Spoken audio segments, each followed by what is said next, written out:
Scharnhorst. A caçada final ao gigante alemão ao Mar do Norte nunca foi um lugar neutro. Ele guarda a memória. Cada onda carrega ecos de aço, fogo e decisões tomadas longe dali, em salas aquecidas por mapas e ambições. No inverno de 1943, esse mar gelado se transformaria no palco final de uma das caçadas navais mais implacáveis da Segunda Guerra Mundial. No centro dela, o nome que impunha respeito e temor, Scharnhorst. Não era apenas um navio, era um símbolo, um colosso de aço alemão que havia sobrevivido a bombardeios, escapado de cercos e humilhado forças inimigas. Para a Kriegsmarine, ele representava a persistência do poder naval alemão. Para os aliados, era uma ameaça que precisava desaparecer, não ser contida, não ser afastada, o nascimento de um predador lançado ao mar. Em 1936, o Scharnhorst foi concebido para um propósito claro: dominar. Com mais de 230 metros de comprimento, blindagem pesada e canhões de grande calibre. Ele foi projetado para caçar comboios, desafiar cruzadores inimigos e escapar antes que forças superiores pudessem reagir. Rápido, elegante e letal, era um híbrido temido, não exatamente um encoraçado tradicional, nem apenas um cruzador de batalha. Desde o início da guerra, o Scharnhorst acumulou uma reputação perigosa. Ao lado de seu navio-irmão, o Nacional, realizou incursões ousadas no Atlântico, afundando navios mercantes, rompendo bloqueios e forçando a Marinha Real Britânica a desviar enormes recursos apenas para localizá-lo. Onde ele aparecia, o comércio aliado sangrava, mas o mar cobra, e cada vitória plantava a semente de uma futura vingança. A sombra constante dos aliados a partir de 1942, o equilíbrio naval começou a mudar. O radar evoluía, a inteligência aliada se tornava mais eficiente. O cerco contra a Alemanha se fechava como um laço silencioso. O Scharnhorst, antes caçador livre, passou a ser observado, rastreado, previsto. Mesmo assim, em Berlim, havia uma convicção perigosa. O navio ainda podia decidir batalhas, ainda podia causar danos irreparáveis às linhas de suprimento aliadas, especialmente nos comboios que levavam recursos vitais para a União Soviética através do Ártico. Rotas congeladas, visibilidade limitada, noites intermináveis. Um cenário perfeito para um predador experiente. Foi nesse contexto que nasceu a Operação Ostfront, a missão que selaria o destino do Scharnhorst. O chamado para o Ártico em dezembro de 1943, relatórios indicavam a movimentação de um grande comboio aliado rumo à União Soviética. Para o comando alemão, aquilo era uma oportunidade que não podia ser ignorada. O Scharnhorst, então estacionado na Noruega, recebeu ordens claras: interceptar e destruir o comboio. O capitão Fritz Hintz, um oficial experiente, sabia que a missão era arriscada.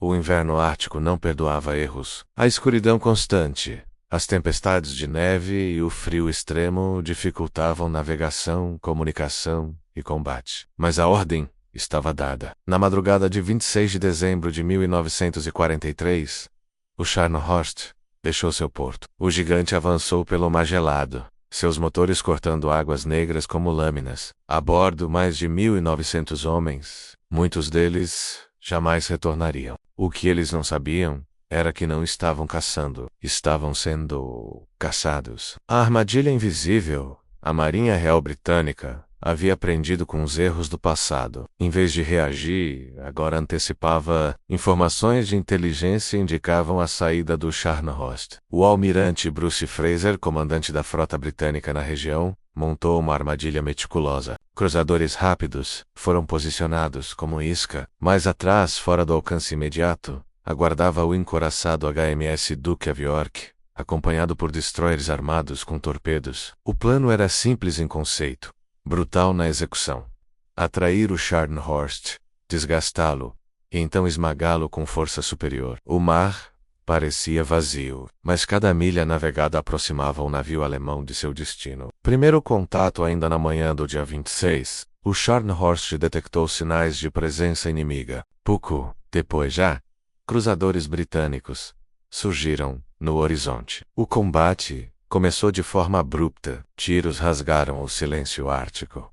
Explosões iluminaram a escuridão permanente. O Scharnhorst abriu fogo com precisão, Sua artilharia era devastadora. Em poucos minutos, forçou os cruzadores inimigos a recuar. Parecia mais uma vitória, mais uma fuga bem-sucedida. Mas algo havia mudado. Um projétil britânico atingiu um ponto crítico do navio alemão, o radar. Cego, o Scharnhorst perdeu sua maior vantagem tecnológica. Em um mar onde enxergar primeiro significava viver, isso era quase uma sentença. Sem saber, o gigante havia entrado no coração da armadilha. O cerco se fecha enquanto o Scharnhorst tentava localizar novamente o comboio. Os britânicos manobravam silenciosamente. O Duque of York se aproximava.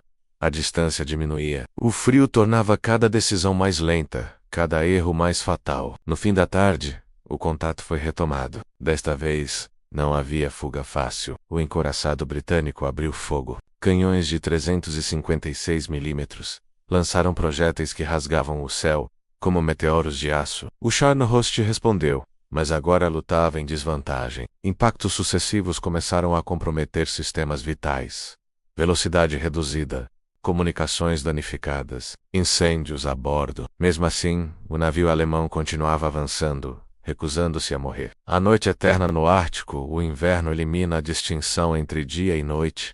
Tudo é escuridão. Tudo é silêncio quebrado apenas por explosões. Foi nesse cenário que o combate atingiu seu ápice. Destroyers britânicos avançaram, pequenos, rápidos, quase invisíveis. Eles lançaram torpedos de diferentes direções, forçando o Scharnhorst a manobrar enquanto ainda sofria bombardeio pesado. Um torpedo atingiu o casco. Depois outro. A água começou a invadir compartimentos internos. O gigante perdia força. Cada nó de velocidade perdido era um passo a menos rumo à sobrevivência. A tripulação lutava com coragem desesperada. Engenheiros tentavam conter alagamentos. Artilheiros mantinham posições sob fogo intenso. Oficiais gritavam ordens que se perdiam no caos. Mas o destino já havia escolhido seu lado. O golpe final por volta das 19h45, o Scharnhorst estava cercado. Lentamente, implacavelmente, o fogo aliado o reduzia. Mais torpedos atingiram o casco. A inclinação aumentou. Sistemas falhavam em cascata. Então veio a explosão final. Uma detonação interna devastadora, provavelmente causada por munição atingida. O navio estremeceu como um animal ferido mortalmente. Minutos depois, o Scharnhorst desapareceu sob as águas geladas do Ártico.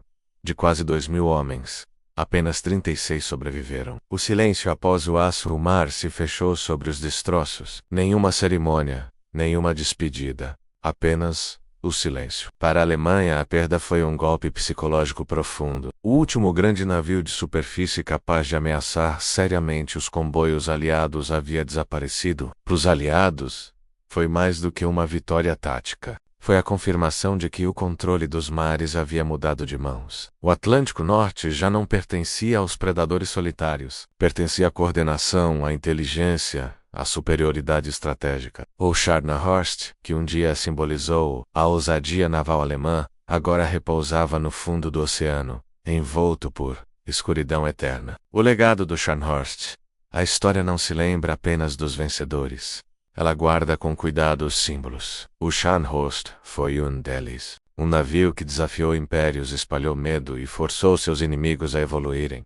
Sua queda marcou o fim de uma era. A era em que um único navio podia mudar o curso da guerra no mar. A Pett-Dolly, a supremacia naval, seria decidida por frotas integradas, tecnologia avançada e domínio aéreo. No fundo gelado do Ártico, o Scharnhorst ainda existe.